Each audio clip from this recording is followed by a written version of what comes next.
Hi friends, welcome to my channel. வீட்டிலே நம்ம எப்படி பரோட்டா செய்யலான்னு பார்க்கலாம். பரோட்டா செய்கிறதுக்கு மைதா மாவு கண்டிப்பாக தேவைங்க. அது நம்ம மைதாவில் செய்யும்போது தான் பார்த்திங்கன்னா அந்த ஒரிஜினல் ஃப்ளேவர், பரோட்டாவுடைய ஃப்ளேவரே கிடைக்கும். இப்போ அதனால் ஒரு பாக்கெட் 1/2 kg மைதா நான் எடுத்துக்கிட்டேன். இந்த மெத்தடை நீங்கள் ஃபாலோ பண்ணி செஞ்சிங்கன்னா பரோட்டா ரொம்ப சாஃப்டாகவும் டேஸ்டியாகவும் இருக்குங்க. தேவையான அளவு சால்ட்டு சேர்த்துக்கோங்க. ஒரு பிஞ்ச் ஆப்ப சோடா சேர்த்துக்கோங்க. 1 ஸ்பூன் சுகர் சேர்த்துக்கோங்க. சுகரை தண்ணியில் மிக்ஸ் பண்ணி லிக்விடாக சேர்த்துக்கோங்க.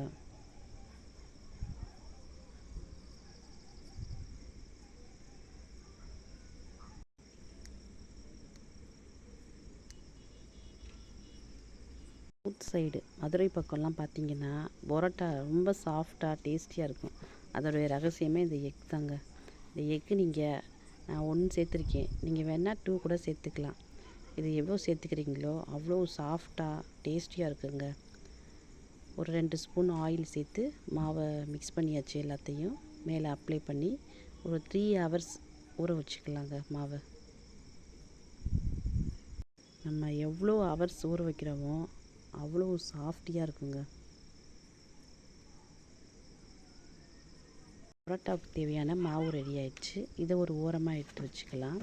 இப்போ இதுக்குள்ளே சைடிஷ் செய்யலாம் வாங்க. அதுக்கு ஒரு 4 தக்காளி கட் பண்ணியிருக்கேன், 2 வெங்காயம், 2 பச்சை மிளகாய். வெங்காயம் தக்காளியை மிக்சியில் சேர்த்துக்கலாங்க.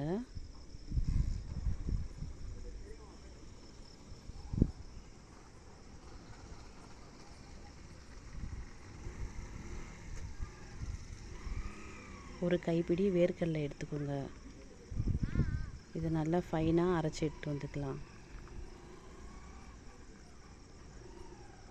சிறிதளவு கொத்தமல்லி, புதினா சேர்த்துக்கோங்க. பாருங்கள் எவ்வளோ நல்லா நைஸாக அரைச்சாச்சுன்னு.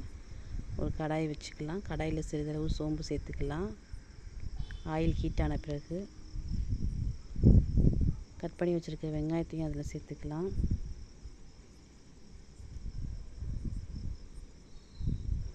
வெங்காயம் ஒரு கோல்டன் ப்ரௌன் கலரில் வரும்போது இஞ்சி பூண்டு பேஸ்ட்டு இதெல்லாம் சேர்த்துக்கலாங்க. அதில்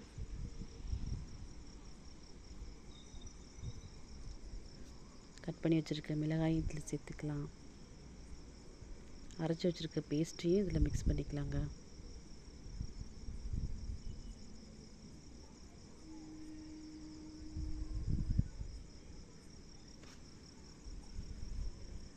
சிறிதளவு சால்ட்டு போட்டு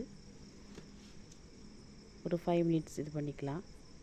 நமக்கு தேவையான கரம் மசாலா எல்லாம் மிக்ஸ்டு சேர்த்து அரைச்சி வச்சுருக்கேன். அது ஒரு 2 ஸ்பூன் சேர்த்துக்கலாம். கட் பண்ணி வச்சுருக்க புதினாவையும் சேர்த்துக்கலாம்.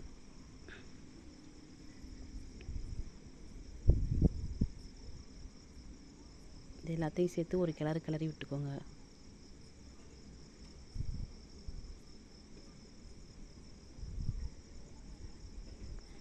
குருமா செய்கிறதுக்கு நான் வெறும் சோயா மட்டும் எடுத்துருக்கிறேன். நீங்கள் கொண்டக்கடலை சேர்த்துக்கலாம். வேறு பயிர் வகைகள் ஏதாவது இருந்துச்சுன்னா கூட நீங்கள் சேர்த்துக்கலாங்க. இதை ஊற வச்சு வேக வச்சு வச்சுருந்தேன், அதையும் இதில் மிக்ஸ் பண்ணிக்கிட்டேன். நான் கொத்தமல்லிகளையும் இதில் சேர்த்துட்டாச்சு. குருமா ஒரு சைடு வெந்துட்டுருக்கு. இப்போ மாவு பார்க்கலாம். 3 ஹவர்ஸ் ஆயிடுச்சு. உருண்டையாக இது மாதிரி பிடிச்சிக்கோங்க மாவை.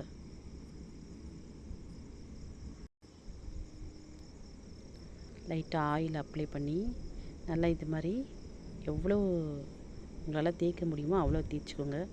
தேய்க்கும் போது பிரட்டி நம்ம எடுக்கும்போது சிறிதளவு ஓட்டைகள்லாம் விழுக தான் செய்யும். அதனால் ஒன்றும் இல்லைங்க. இது எப்படி லேயராக ஃபோல்டு பண்ணிக்கலாம்.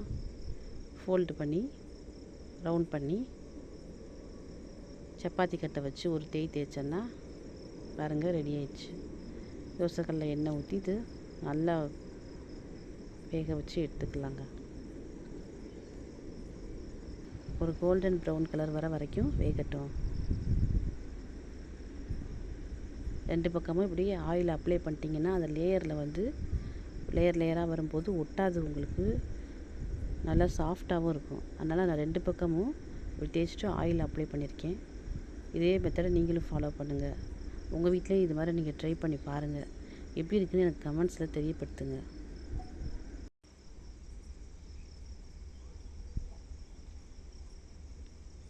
ரெண்டு பக்கமும் திருப்பி இந்த மாதிரி நல்லா ப்ரௌன் கலர் வர வரைக்கும் வேகட்டும்.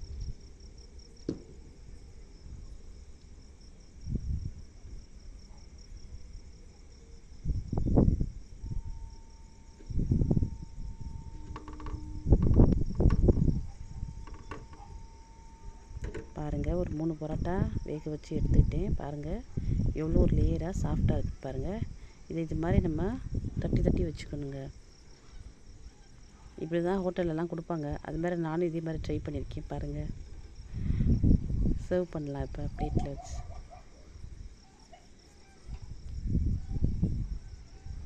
வீடியோவை ஸ்கிப் பண்ணாமல் கண்டினியூஸாக பாருங்கள். இதோட இன்னொரு ரெசிபி ஆட் பண்ணியிருக்கேங்க. ஒரு மிக்ஸி ஜார் எடுத்துக்கலாம். அதில் 1/2 டம்ளர் சுகர் சேர்த்துருக்கேன். 3 ஏலக்காய் பண்ணி எடுத்து வந்துக்கலாம். இதில் ஒரு பனானா சேர்த்துக்கலாம்.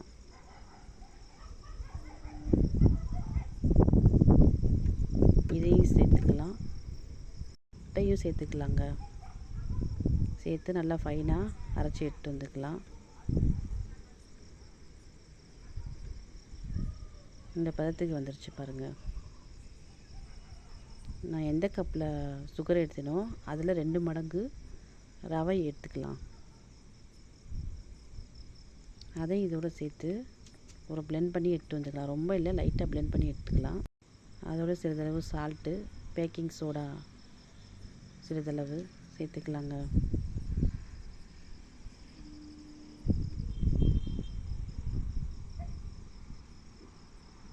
½ டம்ளர் மில்க் இருந்துச்சுன்னா சேர்த்துக்கோங்க.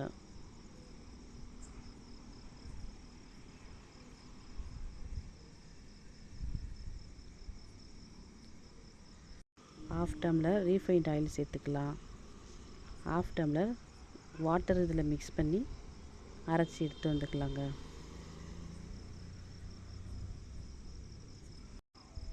இது எல்லாத்தையும் மிக்ஸ் பண்ணி ரெடியாக வச்சுக்கலாம். ஒரு கேக் மோல்டு எடுத்து அதில் ஆயிலோ நெய்யோ நீங்கள் அப்ளை பண்ணிக்கோங்க. அப்ளை பண்ணிவிட்டு சிறிதளவு மைதா மாவோ கோதுமை மாவோ இருந்துச்சுன்னா அதில் அப்ளை பண்ணிவிட்டு இந்த அரைச்சி வச்சுருக்க அந்த லிக்விடை அதில் சேர்த்துக்கலாங்க. அடிக்கனமான ஒரு பேனை எடுத்து ஸ்டவ்வில் வச்சு நல்லா ஹீட் பண்ணிக்கோங்க. 5 மினிட்ஸ் ஹீட் பண்ண பிறகு நம்ம ஊற்றி வச்சுருக்க இந்த கலவையை அதில் வச்சு ஒரு அரை மணி நேரம் வேக வச்சு எடுத்துக்கலாம்.